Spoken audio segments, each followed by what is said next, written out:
warahmatullahi wabarakatuh. Selamat pagi dan salam sejahtera untuk kita semua. Nah, semoga kita semua selalu diberikan keselamatan dan kesehatan oleh Allah Subhanahu wa Ta'ala. Pada hari ini, Ibu akan memberikan materi terakhir, yaitu poin D tentang penyusunan teks eksplanasi.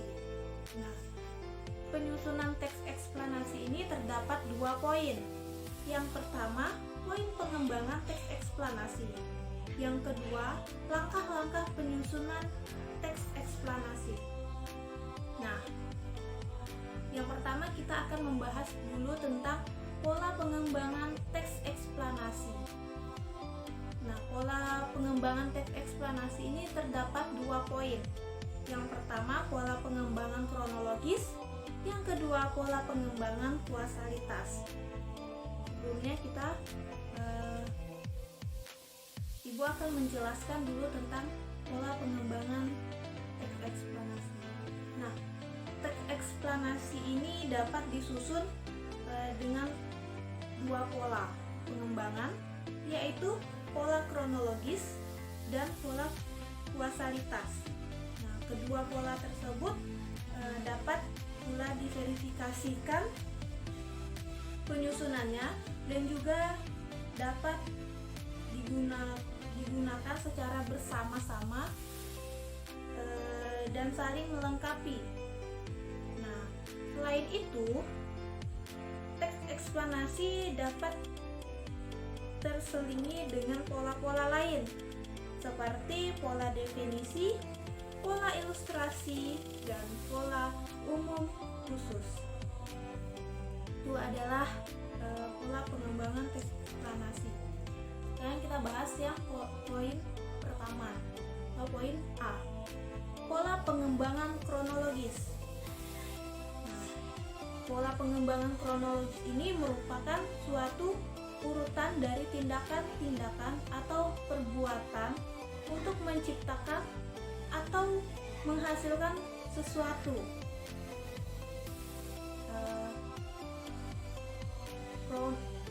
Pola kronologis ini juga sebagai urutan dari suatu kejadian atau peristiwa yang dimana disusun oleh langkah-langkah pola pengembangan kronologis. Yang pertama itu ada mengetahui perincian secara menyeluruh. Yang kedua, membagi suatu peristiwa menurut tahap-tahap kejadian. Yang ketiga, menjelaskan setiap urutan peristiwa secara tegas sehingga dapat terlihat seluruh urutan peristiwa dengan jelas. Itu adalah 3 langkah-langkah menyusun pola pengembangan kronologis. Poin B yaitu pola pengembangan kuasalitas. Nah, pola pengembangan kuasalitas ini biasa disebut juga dengan pola pengembangan sebab akibat, di mana sebab dapat bertindak sebagai gagasan umum. Nah, sedangkan akibat bertindak sebagai perincian pengembangan.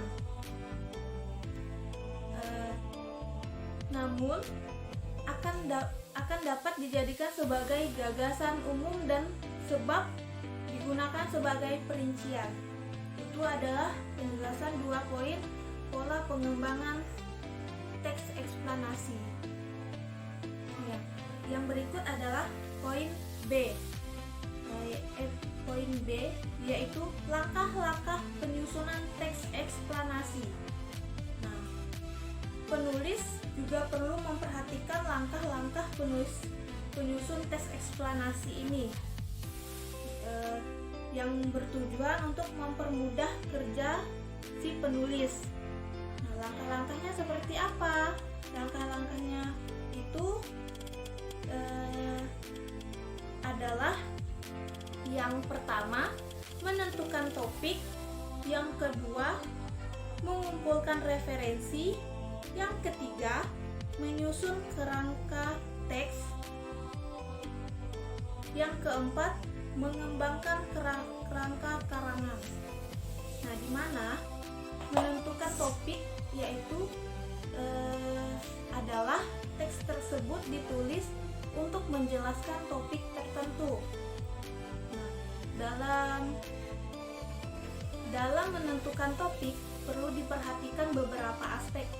Yang pertama, topik harus menarik. Topik menarik dipilih berdasarkan fenomena yang sedang terjadi, atau yang sedang dibincangkan oleh masyarakat. Nah, itu adalah poin pertama dari menentukan topik. Nah, salah satu contohnya yaitu seperti fenomena tanah longsor. Nah, itu penulis pun harus memiliki topik tentang proses terjadinya tanah longsor. Nah, yang kedua itu adalah topik yang dipilih disesuaikan dengan bidang studi penulis. Nah, misalnya penulis yang ahli di bidang fisika sebaiknya memilih topik tentang fenomena alam. Nah, jika penulisnya belum menguasai bidang tertentu, penulis dapat memilih topik yang disukainya. Nah, yang ketiga itu adalah pilih topik yang jarang ditulis orang lain. Nah, topik tentang proses terjadinya tanah longsor sudah sering ditulis. Penulis dapat memilih topik lain tentang tanah longsor. Nah, salah satu adalah terjadinya tanah longsor di Indonesia. Yang kedua itu mengumpulkan referensi, di mana referensi merupakan bahan yang digunakan untuk mendukung si penulis. Nah, sebelum menulis teks, bahan referensi itu harus dikumpulkan terlebih dahulu. Nah, referensi-referensi tersebut dijadikan pegangan oleh si penulis dalam menyatakan pendapatnya. Nah, referensi-referensi ini bisa berupa seperti skripsi, tesis, buku, laporan, penelitian, jurnal, ataupun makalah ilmiah. Itu adalah referensi-referensi yang bisa dipakai untuk menulis teks eksplanasi. Nah, yang ketiga itu adalah menyusun kerangka teks. Nah, menyusun kerangka teks ini adalah gambaran pola yang dikembangkan. Nah, kerangka tersebut dibentuk mulai dari yang sederhana hingga rumit. Nah, secara sederhananya, kerangka teks hanya terdiri atas 3 pembagian yang diidentifikasi fenomena, proses kejadian, dan ulasan.